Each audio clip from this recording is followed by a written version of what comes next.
The Nowata Methodist Church is happy to produce a lot of different content for the edification of Christ's church throughout the world.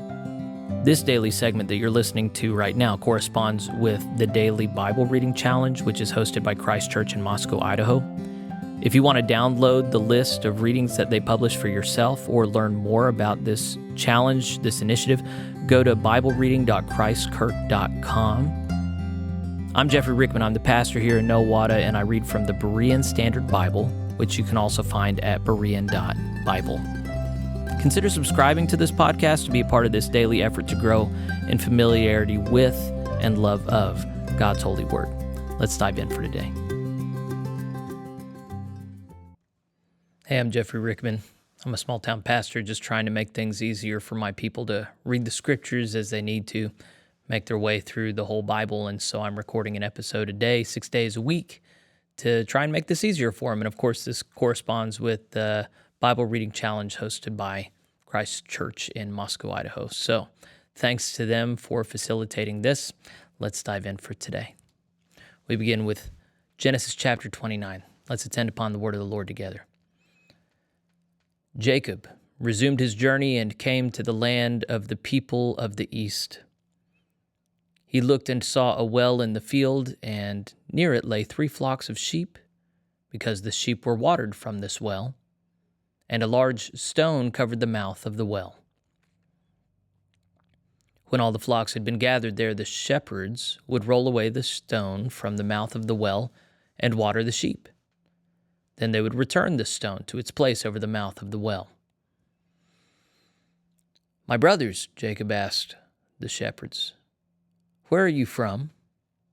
"We are from Haran," they answered. "Do you know Laban, the grandson of Nahor?" Jacob asked. "We know him," they replied. "Is he well?" Jacob inquired. "Yes," they answered, "and here comes his daughter Rachel with his sheep." "Look," said Jacob, "it is still broad daylight. It is not yet time to gather the livestock. Water the sheep and take them back to the pasture." But they replied, "We cannot, until all the flocks have been gathered and the stone has been rolled away from the mouth of the well. Then we will water the sheep." While he was still speaking with them, Rachel arrived with her father's sheep, for she was a shepherdess.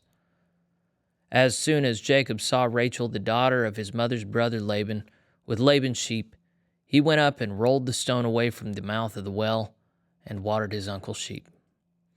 Then Jacob kissed Rachel and wept aloud. He told Rachel that he was Rebekah's son, a relative of her father, and she ran and told her father. When Laban heard the news about his sister's son Jacob, he ran out to meet him. He embraced him and kissed him and brought him to his home, where Jacob told him all that had happened. Then Laban declared, "You are indeed my own flesh and blood." After Jacob had stayed with him a month, Laban said to him, "Just because you are my relative, should you work for nothing? Tell me what your wages should be." Now Laban had 2 daughters. The older was named Leah, and the younger was named Rachel. Leah had weak eyes, but Rachel was shapely and beautiful. Since Jacob loved Rachel, he answered, "I will serve you 7 years for your younger daughter Rachel." Laban replied, Better that I give her to you than to another. Stay here with me." So Rachel served 7 years for Rachel, yet it seemed but a few days because of his love for her. Finally, Jacob said to Laban, "Grant me my wife, for my time is complete, and I want to sleep with her." So Laban invited all the men of that place and prepared a feast. But when evening came, Laban took his daughter Leah and gave her to Jacob, and he slept with her. And Laban gave his servant girl Zilpah to his daughter Leah as her maidservant. When morning came, there was Leah. "What have you done to me?" Jacob said to Laban. "Wasn't it Rachel that I served you for? Why have you deceived me?" Laban replied, "It is not our custom here to give the younger daughter in marriage before the older. Finish this week's celebration, and we will give you the younger one in return for another 7 years of work." And Jacob did just that. He finished the week's celebration, and Laban gave his daughter Rachel as his wife. Laban also gave his servant girl Bilhah to his daughter Rachel as her maidservant. Jacob slept with Rachel as well, and indeed he loved Rachel more than Leah, so he worked for Laban another 7 years. When the Lord saw that Leah was unloved, he opened her womb, but Rachel was barren. And Leah conceived and gave birth to a son, and she named him Reuben, for she said, "The Lord has seen my affliction. Surely my husband will love me now." Again she conceived and gave birth to a son, and she said, "Because the Lord has heard that I am unloved, he has given me this son as well." So she named him Simeon.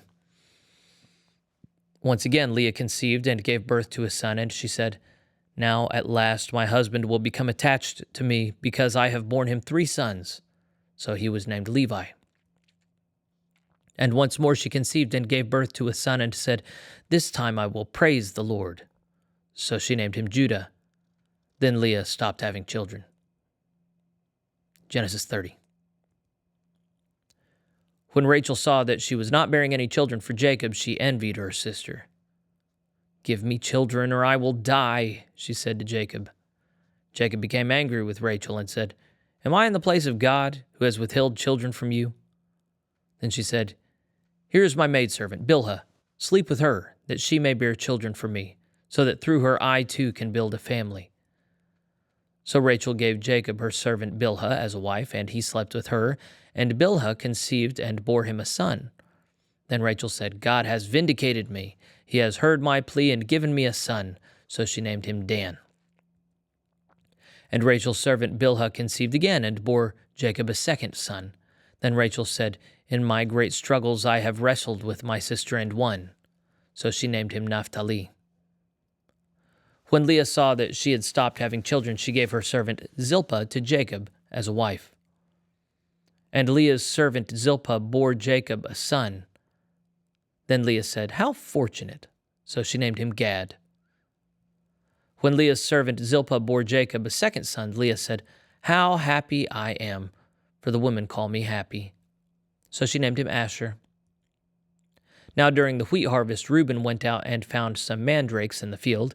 When he brought them to his mother, Rachel begged Leah, "Please give me some of your son's mandrakes." But Leah replied, "Is it not enough that you have taken away my husband? Now you want to take my son's mandrakes as well?" "Very well," said Rachel. "He may sleep with you tonight in exchange for your son's mandrakes." When Jacob came in from the field that evening, Leah went out to meet with him and said, "You must come with me, for I have hired you for my son's mandrakes." So he slept with her that night. And God listened to Leah, and she conceived and bore a 5th son to Jacob. Then Leah said, "God has rewarded me for my giving my maidservant to my husband." So she named him Issachar.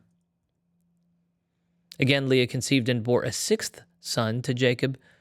"God has given me a good gift," she said. "This time my husband will honor me, because I have borne him 6 sons." And she named him Zebulun. After that, Leah gave birth to a daughter and named her Dinah. Then God remembered Rachel. He listened to her and opened her womb, and she conceived and gave birth to a son. "God has taken away my shame," she said. She named him Joseph and said, "May the Lord add to me another son."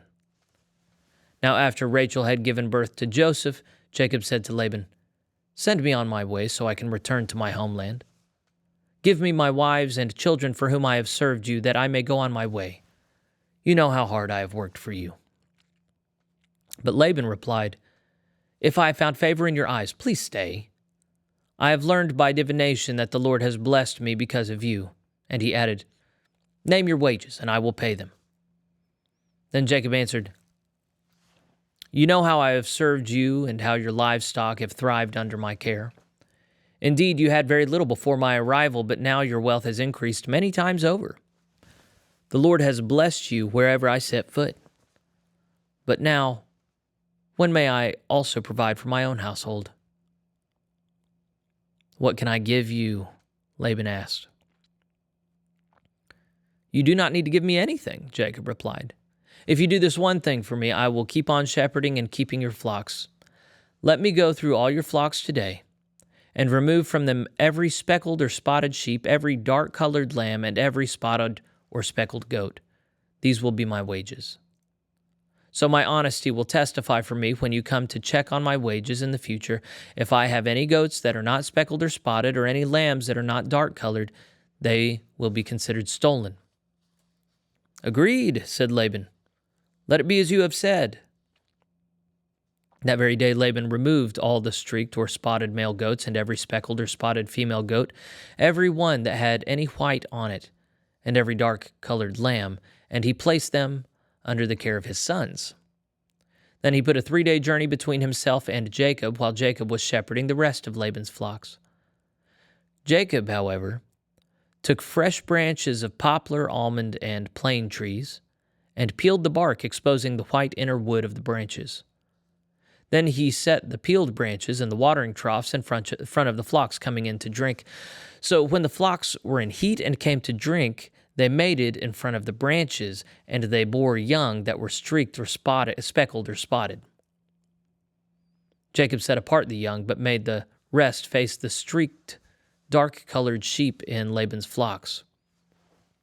Then he set his own stock apart and did not put them with Laban's animals.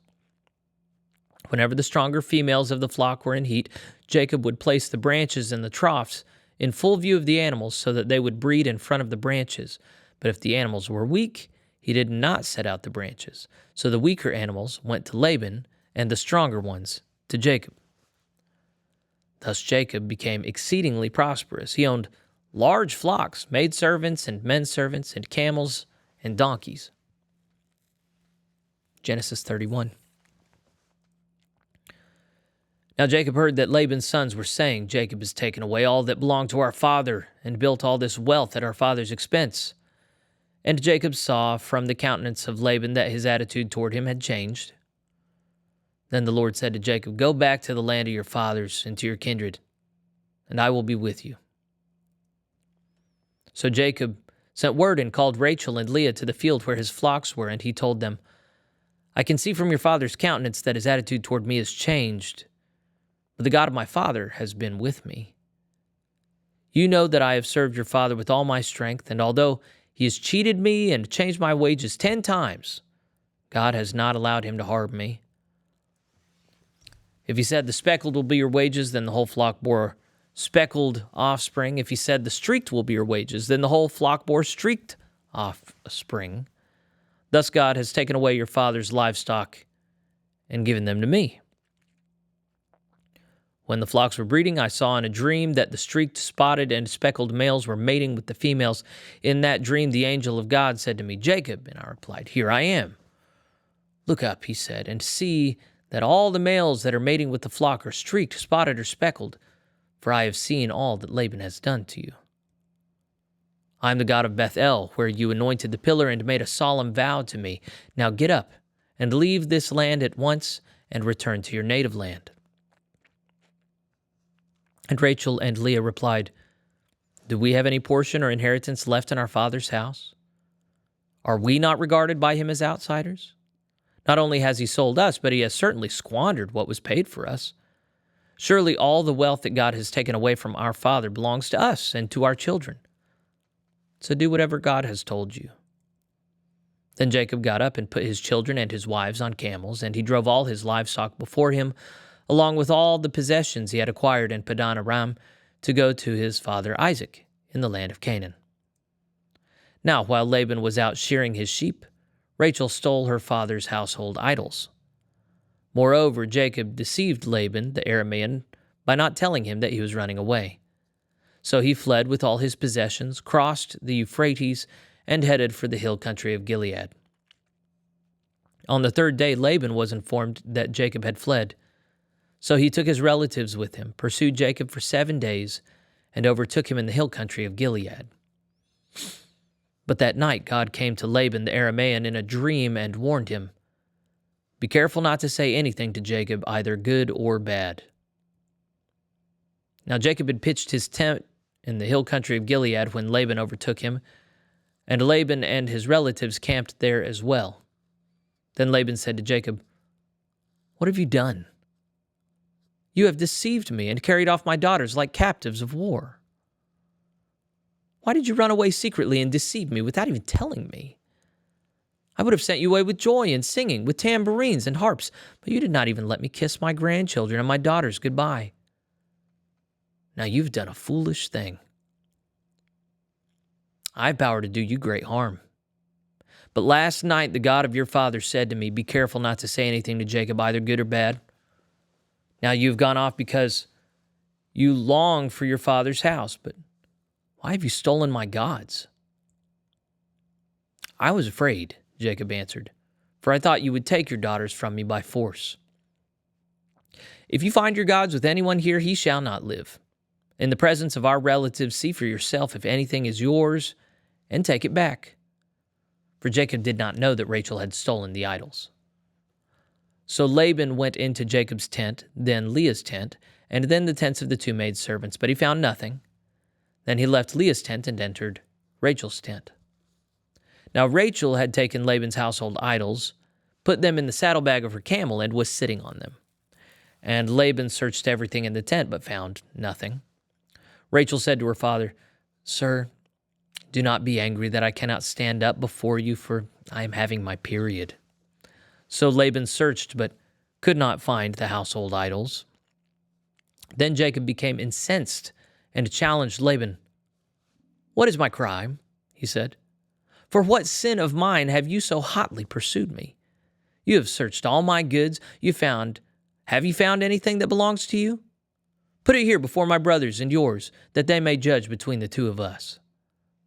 I have been with you for 20 years now. Your sheep and goats have not miscarried, nor have I eaten the rams of your flock.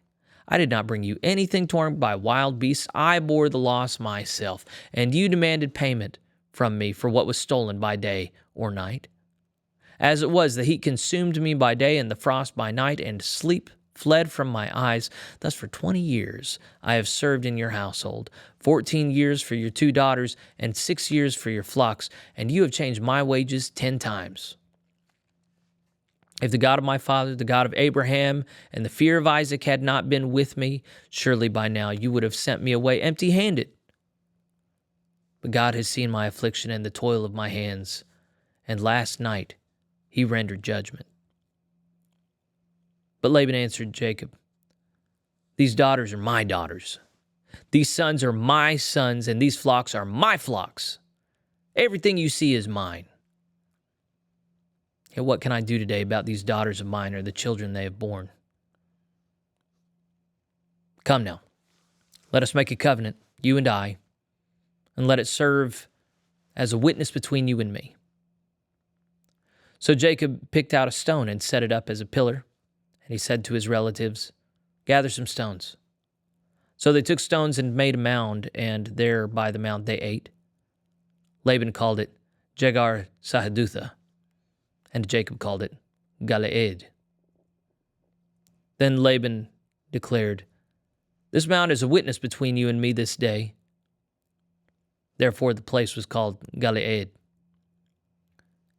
It was also called Mitzpah because Laban said, "May the Lord keep watch between you and me when we are absent from each other. If you mistreat my daughters or take other wives, although no one is with us, remember that God is a witness between you and me."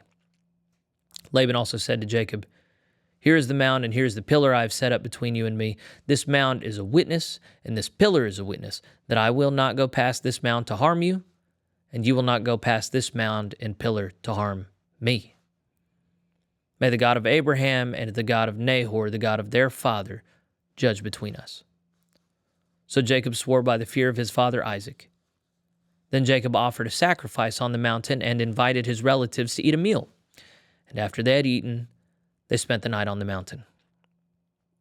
Early the next morning, Laban got up and kissed his grandchildren and daughters and blessed them. Then he left to return home. Genesis 32. Jacob also went on his way, and the angels of God met him. When Jacob saw them, he said, "This is the camp of God." So he named that place Mahanaim.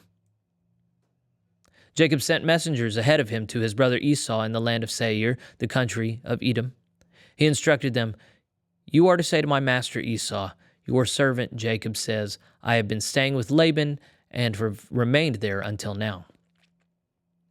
I have oxen, donkeys, flocks, men servants, and maid servants. I have sent this message to inform my master so that I may find favor in your sight."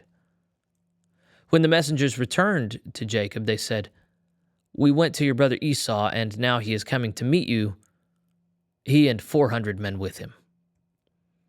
In great fear and distress, Jacob divided his people into 2 camps, as well as flocks and herds and camels. He thought, if Esau comes and attacks one camp, then the other camp can escape. Then Jacob declared, "O God of my father Abraham, God of my father Isaac, the Lord who told me, 'Go back to your country and to your kindred, and I will make you prosper.' I am unworthy of all the kindness and faithfulness you have shown your servant. Indeed, with only my staff I came across the Jordan, but now I have become 2 camps. Please deliver me from the hand of my brother Esau, for I am afraid that he may come and attack me and the mothers and children with me. But you have said, 'I will surely make you prosper, and I will make your offspring like the sand of the sea, too numerous to count.'" Jacob spent the night there, and from what he had brought with him, he selected a gift for his brother Esau: 200 female goats, 20 male goats, 200 ewes, 20 rams, 30 milk camels with their young, 40 cows, 10 bulls, 20 female donkeys, and 10 male donkeys. He entrusted them to his servants in separate herds and told them, "Go on ahead of me and keep some distance between the herds." He instructed the one in the lead, "When my brother Esau meets you and asks, 'To whom do you belong? Where are you going, and whose animals are these before you?' then you are to say, 'They belong to your servant Jacob. They are a gift sent to my lord Esau, and behold, Jacob is behind us.'" He also instructed the second, the third, and all the following behind the herds. "When you meet Esau, you are to say the same thing to him. You are also to say, 'Look, your servant Jacob is right behind us.' For he thought, 'I will appease Esau with the gift that is going before me. After that, I can face him, and perhaps he will accept me.' So Jacob's gifts went on before him while he spent the night in the camp. During the night, Jacob got up and took his 2 wives, his 2 maidservants, and his 11 sons, and crossed the ford of the Jabbok. He took them and sent them across a stream along with all his possessions. So Jacob was left all alone, and there a man wrestled with him until daybreak. When the man saw that he could not overpower Jacob, he struck the socket of Jacob's hip and dislocated it as they wrestled. Then the man said, "Let me go, for it is daybreak." But Jacob replied, "I will not let you go unless you bless me." "What is your name?" the man asked. "Jacob," he replied.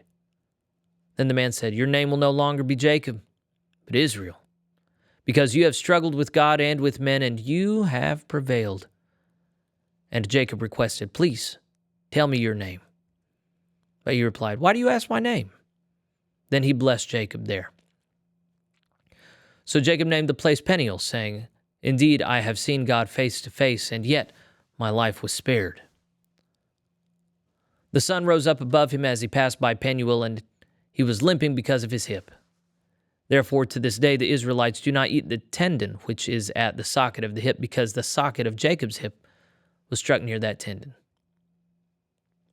Now to the New Testament. Today we're reading only one chapter, John 17.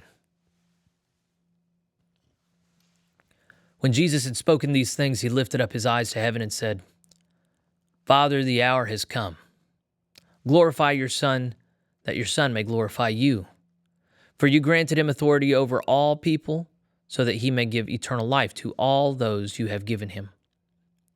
Now this is eternal life, that they may know you, the only true God, and Jesus Christ, whom you have sent. I have glorified you on earth by accomplishing the work you gave me to do. And now, Father, glorify me in your presence with the glory I had with you before the world existed. I have revealed your name to those you have given me out of the world. They were yours. You gave them to me, and they have kept your word. Now they know everything that you have given me comes from you. For I have given them the words you gave me, and they have received them. They knew with certainty that I came from you, and they believed that you sent me. I ask on their behalf. I do not ask on behalf of the world, but on behalf of those you have given me, for they are yours. All I have is yours, and all you have is mine, and in them I have been glorified. I will no longer be in the world, but they are in the world, and I am coming to you. Holy Father, protect them by your name, the name you gave me, so that they may be one as we are one. While I was with them, I protected and preserved them by your name, the name you gave me. Not one of them has been lost except the son of destruction, so that the scripture would be fulfilled. But now I am coming to you, and I am saying these things while I am in the world, so that they may have my joy fulfilled within them. I have given them your word, and the world has hated them, for they are not of the world, just as I am not of the world. I'm not asking that you take them out of the world, but that you keep them from the evil one. They are not of the world, just as I am not of the world. Sanctify them by your truth. Your word is truth. As you sent me into the world, I have also sent them into the world. For them I sanctify myself, so that they too may be sanctified by the truth. I am not asking on behalf of them alone, but also on behalf of those who will believe in me through their message, that all of them may be one, as you, Father, are in me, and I am in you. May they also be in us, so that the world may believe that you sent me. I have given them the glory you gave me, so that they may be one as we are one, I in them and you in me, that they may be perfectly united, so that the world may know that you sent me and have loved them just as you loved me. Father, I want those you have given me to be with me where I am, that they may see the glory you gave me because you loved me before the foundation of the world. Righteous Father, although the world has not known you, I know you, and they know that you sent me. And I have made your name known to them and will continue to make it known, so that the love you have for me may be in them and I in them. The word of the Lord. That's it for today. I'll see you again tomorrow. God bless you.